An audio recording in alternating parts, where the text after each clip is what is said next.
সাল্লাল্লাহু আলাইহি ওয়াসাল্লাম বলেছেন, পরিস্থিতি যাই হোক না কেন কখনো নিজের মৃত্যু কামনা করো না।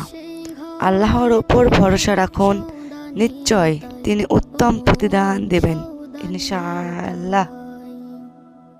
পরকালের কথা রে মন ভাবলি না একবার, আমল ছাড়া পুলসিরা তুই কেমনে হবি পার, ও মন কেমনে হবি পার।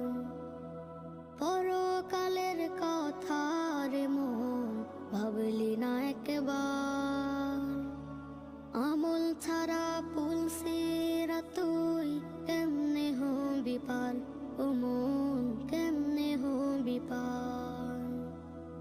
যেদিন তোরে করবে ধরা সেদিন